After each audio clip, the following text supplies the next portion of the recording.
안녕하십니까. 3D 익스피리언스 공인일셀러 웹스 시스템 코리아 기술지원부입니다. 웨비나에 참석해주신 여러분 모두 환영합니다. 제가 준비한 오늘 웨비나 주제는 모드심을 활용한 배터리팩 방열 해석 절차입니다. 오늘 웨비나 발표 목차는 화면에 나타난 구성과 같습니다.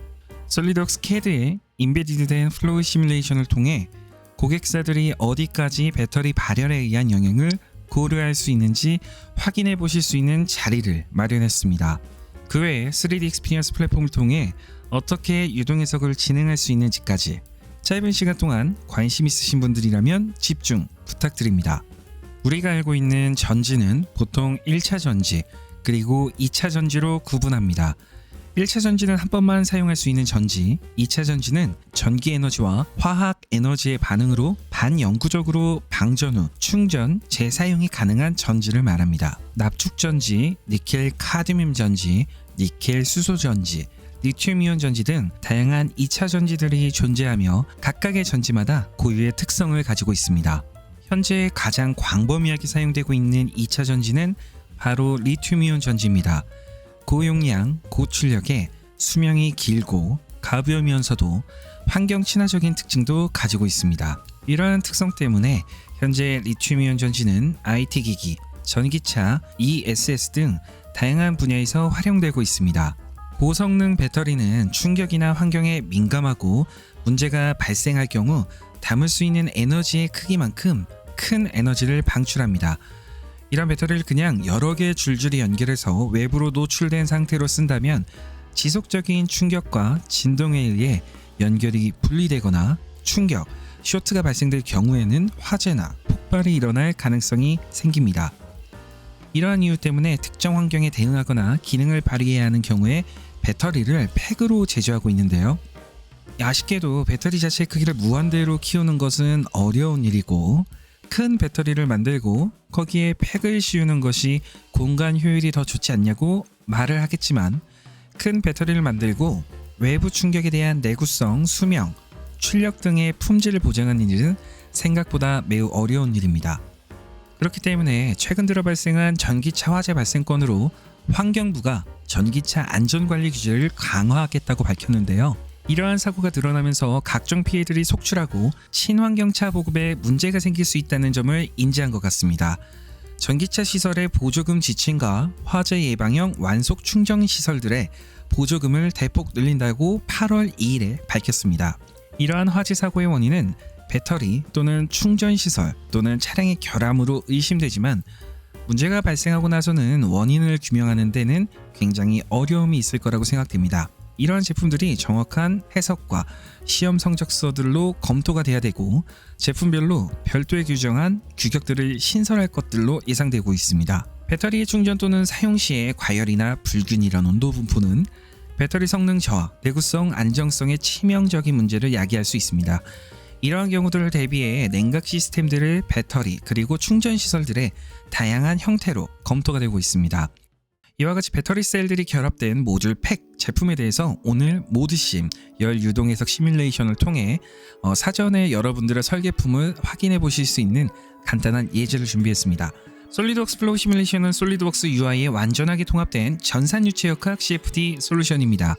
지금 이 웨비나를 보고 계시는 업체분들이 설계하시는 제품과 장비의 열 성능은 구조 해석이 아닌 유동 해석 솔루션에서 더욱더 쉽게 시뮬레이션으로 검증이 가능한데요. 오늘 플로우 시뮬레이션 웨비나에서 사용할 주요 해석 기능은 전도, 대류를 활용한 복합 열 전달 해석입니다. 물론 플로우 시뮬레이션에서는 이외에도 회전체 해석, 압축성 유체나 비뉴턴 액체까지 지원하는 다양한 유체 조건을 설정할 수 있고 프리 서피스 그리고 비정상 상태의 전후 처리 조건을 사용하여 해석을 진행할 수 있습니다.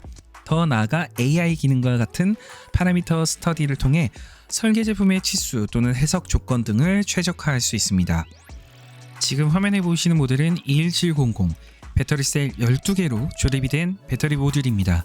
액침 냉각 시스템을 적용하여 내부에는 절연 유체로 채워져 있습니다. 해당 설계의 모델들의 셀 간격은 이미 최적화했다고 가정을 하고 최적의 냉각을 위한 유입, 유출 위치를 확인하고자 하는 게 이 해석의 목적입니다. 하나의 모델은 유입, 유출 위치가 센터로 설계되어 있고 다른 모델은 각각 사이드 형태로 설계되어 있습니다. 두 모델 동일하게 플로우 시뮬레이션 프로젝트의 초기 설정을 위한 마법사는 다음 표와 같이 설정하시면 됩니다. 화면에 보이시는 배터리 모듈 솔리드 재질은 총 5가지의 고체로 설정되어 있습니다. 배터리 모듈의 상부, 하부 커버는 알루미늄, 배터리 셀의 양극 음극과 연결된 버스바는 코퍼, 그리고 중간 커버는 카본 스틸, 내부 충진되어 있는 기타 부품들은 플라스틱인 나일론으로 적용이 되어 있습니다. 상세한 솔리드 재질에 대한 설정값은 지금 이 화면에서 확인해 보시기 바랍니다. 다음은 배터리 모듈에 차지하고 있는 유전체에 대한 조건입니다. 만약에 여러분들께서 실제로 적용하시고 있는 유전체에 대한 재질 조건이 있으시다면 밀도, 비열, 점성, 열 전도율이 필요한데요. 온도대별로 데이터가 있다면 좀 더 정확한 결과를 확인해 보실 수 있습니다.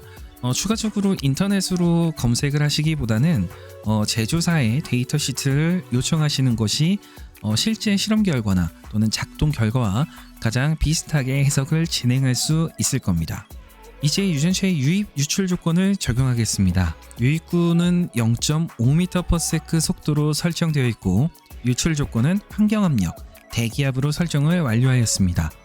배터리 모듈의 외부 벽에는 주변 환경온도 21도 그리고 열 전도율 20W로 설정을 진행합니다. 이외에도 절연유체의 유입 유출 온도 조건과 같은 해당 조건들은 실제 설계 제품이 구동하는 또는 판단이 필요한 환경을 기준으로 선정해서 적용해 주시면 됩니다. 해당 21700 배터리 셀 하나당 약 10W 수준의 발열량이 예상된다고 가정을 하고 다음과 같이 최적 열원 조건을 적용하시면 됩니다. 추가적으로 배터리셀 온도 조건을 확인하시고 싶은 경우에는 아래 꼴탭에서 온도 고체 최대 또는 평균, 최소 등을 선택하시면 됩니다.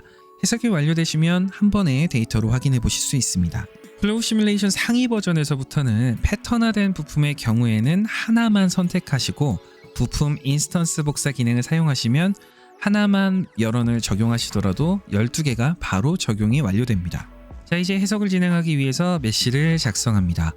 플로우 시뮬레이션 메쉬는 자동 메쉬 기반으로 설정할 수 있고 필요에 따라 수동 메쉬를 사용하여 고품질의 FVM 타입의 육면체 메쉬를 작성할 수 있습니다. 화면에 나타난 것과 같이 글로벌 메쉬로 큰 틀을 잡고 로컬 메쉬라는 기능을 사용해서 얇은 부품 또는 중요한 부품들을 선택해서 사용자가 직접 더 세분화하실 수 있습니다.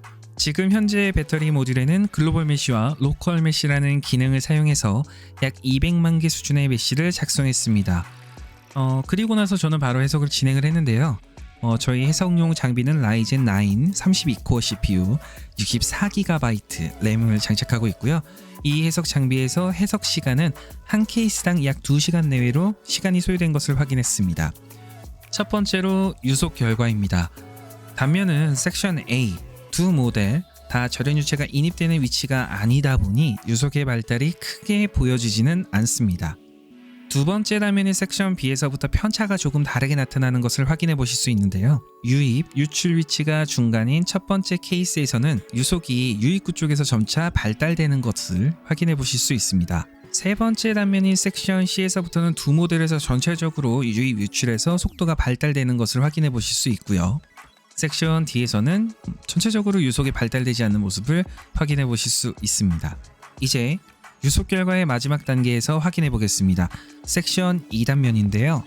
유속의 최대 결과는 아마 큰 차이가 없는 것으로 확인은 되지만 경향이 조금 다릅니다. 마찬가지로 전체적으로 상단면, 즉 섹션 A의 방향에서는 유속이 비슷하게 발달되는 것을 확인해 볼 수 있고요. 그리고 유입부 위치에서 확인했을 때 좀 더 큰 볼텍스가 센터 타입의 모델에서 더 발달되는 양상이 보여지고 있습니다. 온도 분포 결과를 확인해 보겠습니다. 섹션 A는 온도 결과가 큰 차이가 보여지진 않습니다. 아무래도 앞 슬라이드에서 유속 결과에서 확인해 보셨겠지만 가장 냉각이 잘 이루어지는 구간들이 몇 군데가 있었습니다. 대략적으로 내부 온도가 약 30도에서 32도 사이로 확인되고 있습니다. 다음 섹션 B에서도 마찬가지로 온도 결과가 큰 차이는 보여지지 않습니다. 유출구 주변에 있는 배터리셀 온도가 약간 높게 나오지만 편차는 무시할 만한 수준으로 확인이 되고요. 이제 섹션 C에서부터 내부 온도의 편차가 조금씩 나타나기 시작합니다. 절연유체가 전체적으로 내부의 셀 표면을 고르게 냉각해야 하는데 유입 위치가 중간인 모델에서는 초반부터 와류가 발생한 것을 좀 확인해 볼 수 있었죠. 아마 예상하건대 충분히 냉각을 시켜줄 만한 유로가 확보되지 못한 상태의 결과라고 이해하시면 좋을 것 같습니다. 마지막 셀에서 약 1도에서 2도 사이 정도가 차이가 날 것으로 확인이 되고요. 섹션 D에서도 섹션 C보다는 전체적으로 온도가 낮게 나타나지만 냉각의 효과를 고려하는 시점에서 바라본다면 사이드 타입으로 설계한 모듈이 조금 더 냉각에 유리하다고 판단해 볼 수 있겠습니다. 최종적으로 주요 단면 플롯인 섹션 E에서 확인해 봤을 때 해당 온도 결과만으로 보자면 센터 타입보다는 측면으로 설계하시는 것이 해당 배터리 모듈의 냉각을 조금 더 유리하게 설계할 수 있는 방법이라고 생각해 볼 수 있겠습니다. 물론 플롯 시뮬레이션에서는 단면 플롯뿐만 아니라 곡면 플롯, 아이소 플롯을 통해 결과를 분석하기 위한 최적의 포스트 기능들을 제공하고 있습니다. 해당 슬라이드는 곡면 플롯으로 확인해본 3차원 결과이고요. 해당 결과에서도 마찬가지로 냉각이 유리한 쪽은 사이드 타입으로 확인할 수 있었습니다. 앞전에 저희가 꼴 플롯으로 찍었던 결과를 한번 확인해 보겠습니다. 플로우 시뮬레이션은 사용자가 확인하고자 하는 파라미터를 선택해서 엑셀로 바로 내보낼 수 있습니다. 이니 위치가 센터 그리고 사이드 모델인 두 모델에서 최대 온도 결과 기준으로 확인했을 때 15번 셀에서 센터 모델은 38.51도 정도, 사이드 타입은 약 37.38 정도로 확인할 수 있었습니다. 약 1.13도의 낮은 온도 결과를 확인할 수 있었습니다. 그렇다면 다소 시스템에서는 데스크탑으로만 해석이 가능한 유동 해석 소프트웨어만 제공하고 있을까요? 지속적으로 안내드린 단일 환경에서 제공되는 3D 익스피리언스 웍스 시뮬리아 브랜드 플루이드 다이나믹스 엔지니어라는 롤을 통해 유동 해석을 경험해 보실 수 있습니다. 플로우 시뮬레이션과 유사한 마법사 방식의 어시스턴트 패널을 통해서 해석 시나리오 절차를 단계적으로 작성할 수 있습니다. 기존 유한요소법에서 사용되는 테트라부터 헥사 도메인 메시까지 타 소프트웨어 전처리 방식에 익숙한 사용자분들도 쉽게 유동 해석을 진행하실 수 있습니다. 기존 솔리드웍스 데스크탑을 사용하시는 고객들도 플루이드 다이나믹스 엔지니어와 함께 협업하여 유동 해석을 진행할 수도 있습니다. 다음 슬라이드를 통해서 바로 확인해 보시죠. 첫 번째 솔리드웍스를 실행하시고 해석을 진행하시고자 하는 모델을 솔리드웍스로 오픈합니다. 그리고 위드 클라우드 서비스를 사용하시는 고객분들이라면 우측 3D 익스피리언스 Save with 옵션과 함께 저장을 선택합니다. 그리고 저장을 진행하시면 3D 익스피리언스의 3D 스페이스라는 공간 안으로 해당 파일이 저장됩니다. 저장이 완료되면 우측 PLM 패널에서 업로드 및 변환이 완료되었다는 것을 확인해 보실 수 있고요. 우측 패널의 3D 컴파스를 선택하시고 보유하고 있는 플루이드 다이나믹스 엔지니어의 앱을 선택하시면 네이티브 앱이 바로 실행됩니다. 실행이 된 네이티브 앱에서 바로 업로드된 파일을 상단 검색창에서 검색하시고 파일을 오픈합니다. 이렇게 업로드된 솔리드웍스 파일을 네이티브 앱에서 바로 확인해 보실 수 있고요. 자, 이제 플루이드 시나리오 크리에이션 앱을 실행해서 프리프로세서 단계로 넘어가도록 하겠습니다. 앱이 정상적으로 실행되고 있다면 프로젝트명을 기입하시고 이터레이션 값을 설정합니다. 우측에 보이는 어시스턴트 패널을 통해서 순차적으로 어떻게 열 해석을 진행하는지 확인해 보겠습니다. 모델 셋업을 선택하시고 열 전달을 진행하기 위한 옵션을 체크하고 유체 재질을 검색하여 절연 유체 재질을 선택합니다. 그리고 해석에 사용되는 솔리드 파트들을 선택을 합니다. 유체 영역은 내부 해석이기 때문에 모델의 안쪽을 선택하시고 영역 설정을 완료하시면 됩니다. 유입 그리고 유출 조건은 오프닝 탭에서 사용자가 모서리 기준으로 바로 선택하실 수 있습니다. 솔리드 파트에서 추가적으로 사전의 재질에 대한 설정을 완료하실 수 있습니다. 선택한 파트들에서 마우스 우측 버튼을 누르시면 Assign Material로 지정해야 하는 솔리드 재질을 모두 적용하실 수 있습니다. 설정이 완료되셨다면 이제 피직스 탭에서 초기 조건에 대한 설정을 진행합니다. 이전에 작성된 유입, 유출 위치의 바운더리 설정을 진행합니다. 유입 조건은 동일하게 유속 0.5m/s로 지정하시고 유출 조건은 다음과 같이 대기압 조건으로 적용해 주시면 됩니다. 추가적으로 벽 조건 선택을 완료하셔서 외부 벽의 열 전달률과 환경 온도를 적용합니다. 이런 조건을 적용하기 위해서 배터리 셀 12개를 선택하시고 총 160W를 선택한 다음 토탈로 설정하여 각각의 셀의 발열량을 지정하시고 설정을 완료합니다. 플로우 시뮬레이션의 꼴과 같이 사용자가 결과를 확인하고자 하는 부품을 선택하시고 히스토리 아웃풋을 설정합니다. 플루이드 다이나믹스 엔지니어에서는 테트라부터 헥사까지 다양한 메시 타입을 지원하는데요. 모토메시 방식으로 솔리드와 유체 영역 그리고 경계까지 많은 메시를 더 빠르게 작성하실 수 있습니다. 또는 메시 파트 매니저 좌측 메시 탭에서 적용된 부품의 메시 설정 값을 변경하는 것만으로도 수정도 빠르게 가능합니다. 이전보다 더 많은 수와 바운더리 경계까지 메시가 잘 작성되었다면 사용자는 바로 해석을 진행하시면 됩니다. 플루이드 다이내믹스 엔지니어의 경우 최대 16코어까지 로컬에서 무료로 해석을 진행하실 수 있고 만약 더 빠른 연산이 필요하시다면 토큰과 크레딧을 충전하여 최대 144개의 코어를 사용해 해석을 진행하실 수도 있습니다. 해석이 완료되면 다양한 포스트 결과를 확인해 보실 수 있고요. 지금 화면은 컴페어 리절트라는 기능을 통해서 각각의 단면 플롯 결과들을 한 번에 불러왔습니다. 그래서 여러분들이 원하시는 다양한 플롯 이미지들을 쉽게 작성하실 수 있고요.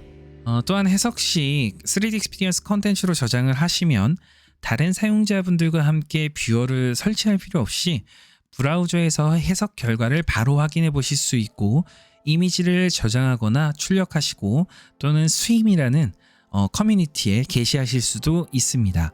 자, 마지막으로 플로우 시뮬레이션과 플루이드 다이내믹스 엔지니어의 결과를 한번 확인해 보겠습니다.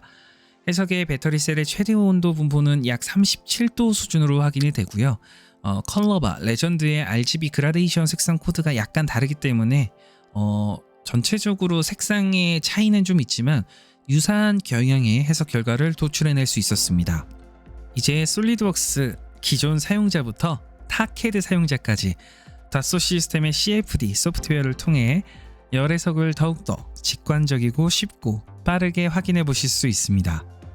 다소 시스템의 유동해석 소프트웨어 플로우 시뮬레이션과 플루이드 다이내믹스 엔지니어는 여러분들이 설계하고 제조하는 다양한 제조 영역들을 제품에 어떤 문제가 발생할 수 있는지 또 더 나은 설계 방안이나 작동 조건이 있는지 모드심 기법으로 사전에 검토를 완료하고 최적의 설계안을 찾아볼 수 있습니다. 솔리드웍스 플로우 시뮬레이션, 플루이드 다이내믹스 엔지니어는 비슷하면서도 서로 다른 장점들을 가지고 있습니다. 플로우 시뮬레이션은 솔리드웍스 데스크탑 장비가 고사양이고 익숙한 UI에서 검증하시고자 할 때 좀 더 적합하고요. 플루이드 다이내믹스 엔지니어의 경우에는 기존 솔리드웍스 캐드를 보유하지 않더라도 파일만 있으시다면 바로 해석을 수행하실 수 있습니다. 더 나은 점은 플로우 시뮬레이션보다 더 많은 난류 방정식을 지원하고 고사양의 워크스테이션을 보유하지 않아도 토큰과 크레딧을 활용하여 클라우드 솔버로 최대 144개 코어로 해석을 수행할 수 있다는 점입니다. 여러분들이 오늘 참여하신 이 웨비나에 관심이 있으시고 필요하신 유동해석 솔루션이 있으시다면 웨비나 종류 진행되는 설문조사에 문의를 남겨주시면 친절하게 답변 드리도록 하겠습니다. 벌써 8월 마지막 주입니다. 곧 다가오는 추석 연휴까지 힘내시고 진행하시는 업무들 모두 마무리 잘 하시기를 바라겠습니다. 제가 준비한 유동해석 세미나는 이것으로 마치겠습니다. 이어지는 세미나도 집중해서 시청해 주시면 감사하겠습니다.